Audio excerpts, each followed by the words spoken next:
The ultimate maize success formula, ufanikisha ukulima wako.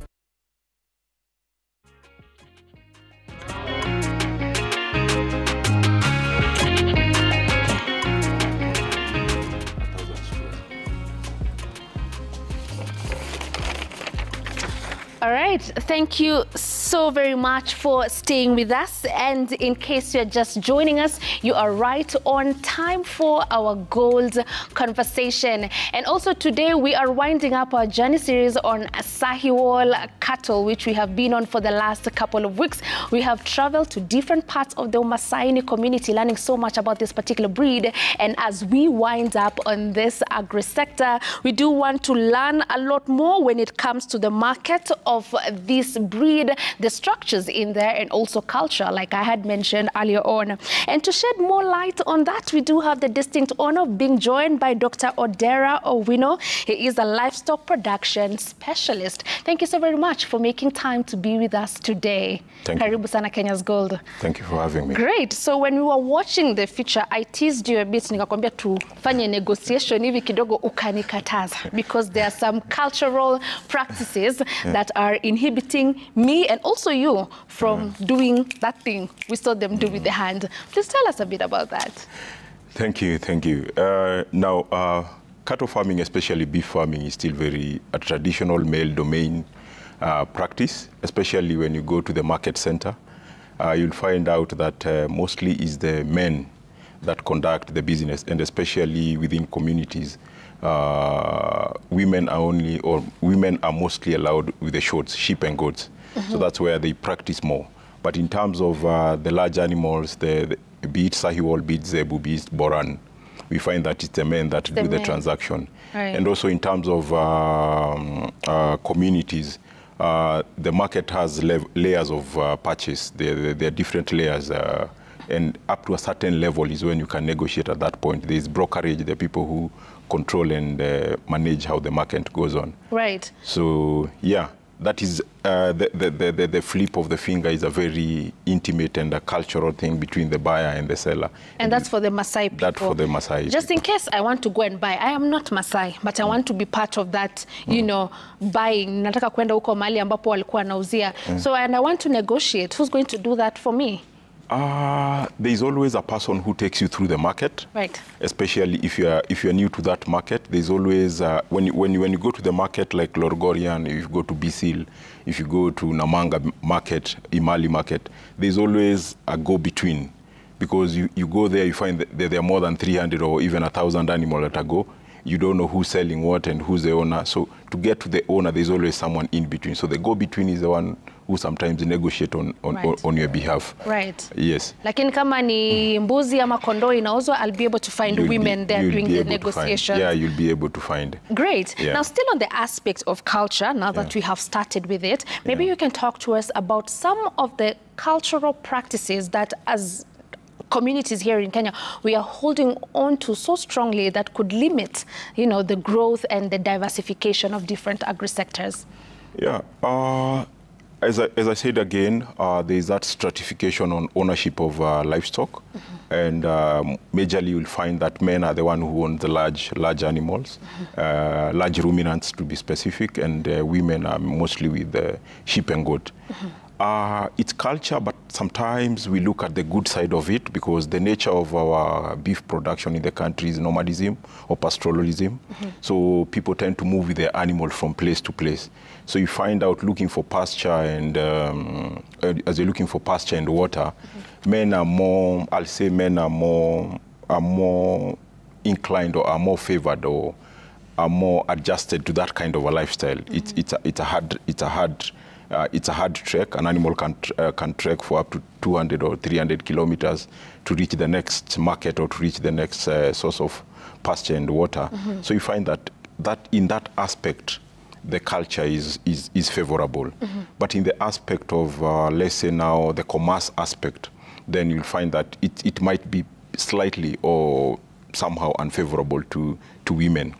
But we find out when we go deeper into that culture, we see that also what is sold most is the sheep and goats, and the women are the one who control that aspect. So you find out that still the women have access to finance. So they are not very, I'd say, they are not very excluded from the trade. Right. Yeah. Would sensitization work when it comes to a matter of culture? Because, you know, sensitization, if it's a matter of, let's say, finance or encouraging young people, can actually work. But when it's something ingrained into a community like culture, and then you're bringing experts there to tell them, no, start giving the cows to the women, and this is not something they've been used to doing, would it work? Yeah, actually sensitization is not, at this level, what has happened to the market is reacting, the production system is reacting to the market. We've actually, from the drought that you said, we've seen many people who are keeping animals without a market orientation. So the production is not market oriented. But as time is going, as things are changing, climate change, population growth, land consolidation, and all those kind of things, we are seeing that more and more people are changing their production system. We are seeing more feedlots coming through. We are seeing more people intensifying their production system. And to your shock is women who are leading in terms of intensification of animals, because they're less mobile. So when you're trying to intensify and commercialize your beef production or your livestock production system in the ASAL, is the women who we are seeing that they're more intensifying. Right. They're keeping better breeds. They're keeping more animals. They're able to manage disease well and those kind of things. Right. So the future is very bright for the women farmers, extremely, isn't it? Extremely. Thank you so very much for saying that. Yeah. Now let's talk about the relationship now between farmers, all the key players in between, and the consumers. Kuna mtu ameangalia TV leo ameona feature ng'ombe wazuri sana wanauzwa. Lakini sasa unasikia leo we consumed meat that was a donkey meat. Tuliambiwa ni ulienda kwa butchery vizuri umenunua nyama ya ng'ombe. Then you're consuming donkey meat. Then you'll find these consumers end up having a bit of a lack of trust relationship with where the meat is coming from. Unakuta nasema from today onwards I'm not going to be eating red meat. And that is market gone for these farmers. So if you look at the ripple effect, it affects the local market, which our farmer heavily depends on. So what do we do? Because the lack of trust is increasing day by day. Yeah, there are two aspects to that. The first aspect is a feed safety aspect. And the feed safety aspect is controlled by two departments who are in totally two different ministries. The first thing is from the slaughter to the butchery, that's a veterinary department responsibility. They'll do the antemortem, they look at the animal before the slaughter, they'll inspect the animal after the slaughter. Then they'll issue a certificate of transport to the butchery. So from the butchery, it goes into a public health issue, how the meat is stored, how the meat is handled from there, going forward to the end user in the plate. So there is maybe by design or by lack of design, there's a disconnect between the two departments, and that transition period where at what point do you stop checking on feed security, feed safety aspect of beef. The other thing is donkey on itself is meat. In terms of our regulation, donkey is acceptable. What I think you're implying is the illegal slaughter of donkey and illegal trade in donkey meat. So that's when you go to the market or when you go to your local butchery to buy carcass, expecting to buy beef, but you're being sold a donkey meat. That's illegal.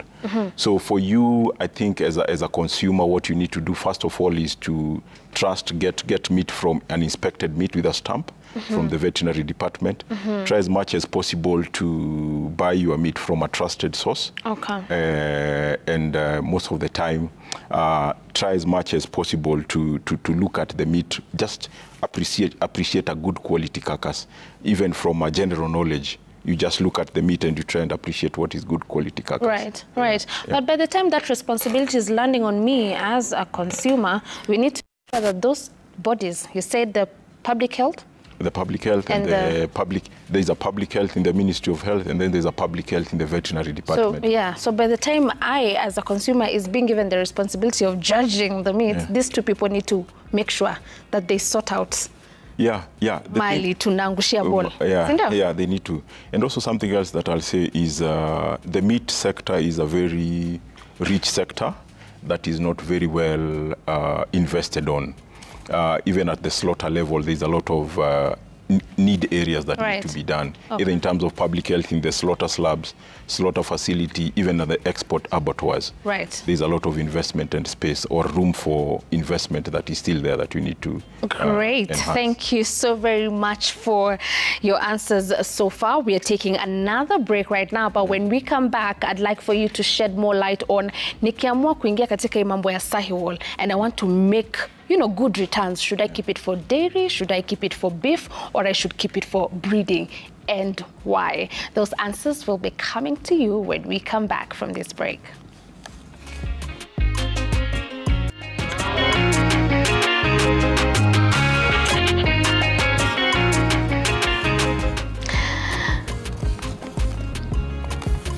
We are back. Thank you so much for staying with us. We are continuing with our conversation with Dr. Odera Owino, who is a livestock production specialist. Now, we are talking about getting into cattle farming, the Sahiwal breed to be precise. Na nataka kujua nikiingia hapa ni sekta gani itanipatia good returns. At the end of the day, niko busy. Siku hizi si farming ka kitambo yenye tu you're just growing or keeping animals for the sake of it. So where can I tap into to make sure that I am making the best returns? Of course, on a face value, breeding always gives you return, but breeding is a long-term shot, and the setup costs are a bit expensive. So if you go back to the core, the need business the business case that is there, it's a dual purpose, meaning it can be either beef or milk.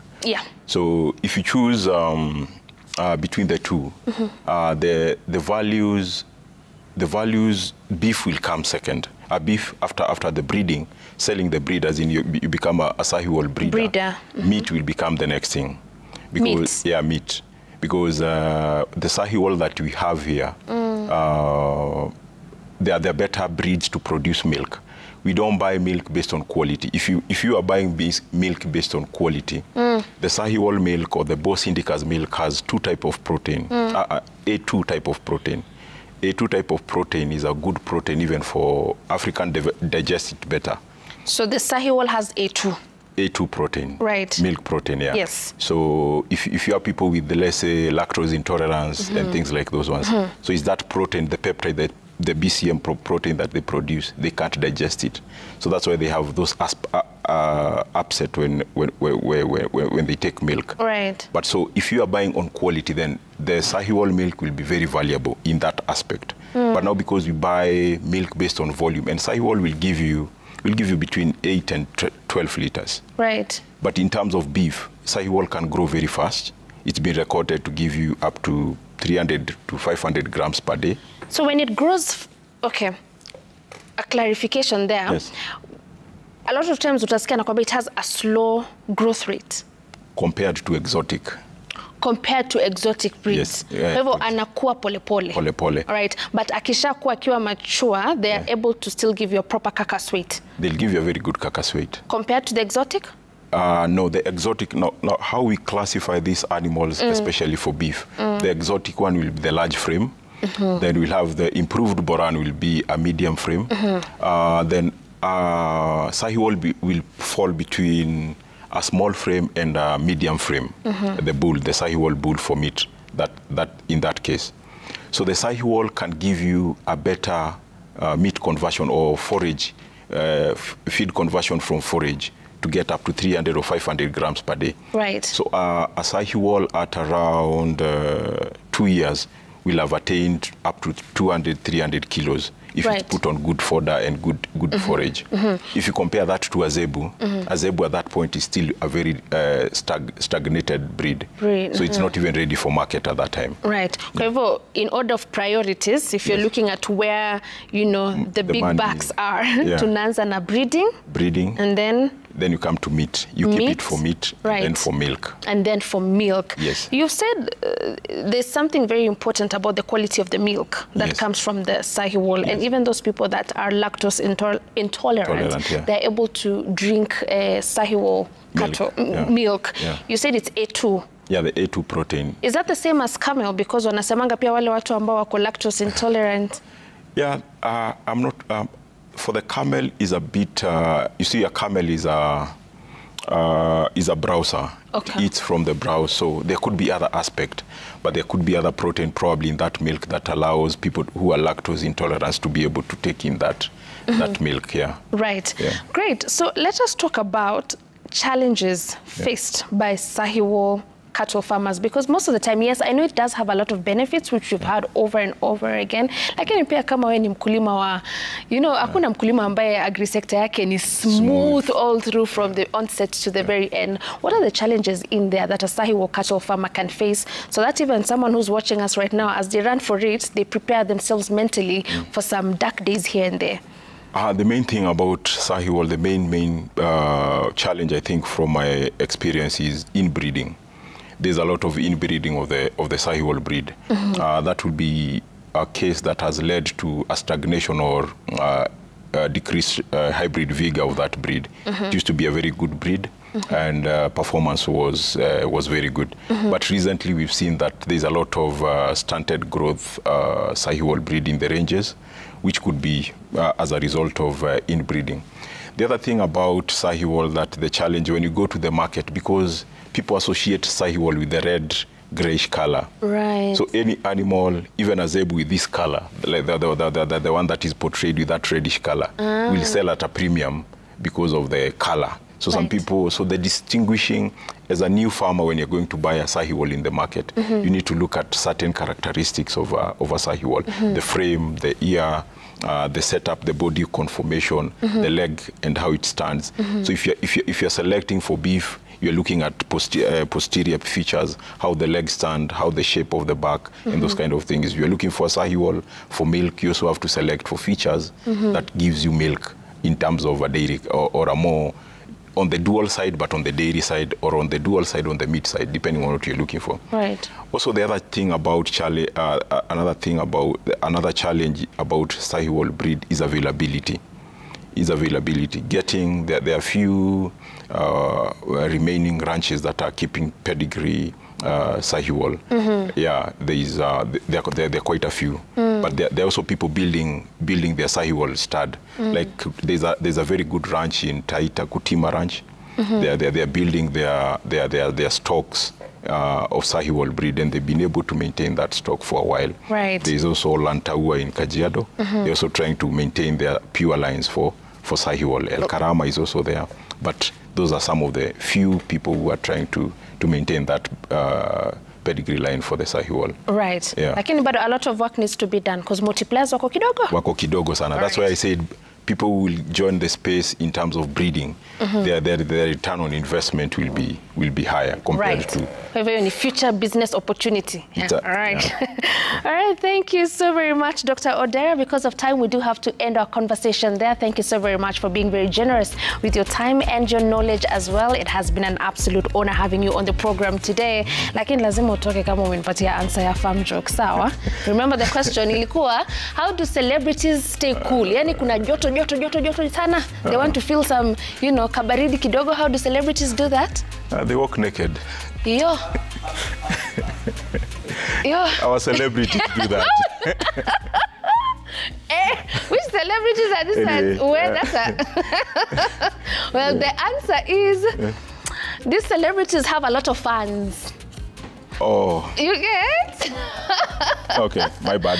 Well, tafadhali, let us not, we wear clothes, please. And with that, we have come to the end of the program. Thank you so much, Daktari, our farmers and our viewers. We'll see you again tomorrow with a lot more and another tougher farm joke. Thank you so much for watching. My name is Violeta Ngina. Goodbye. Bye.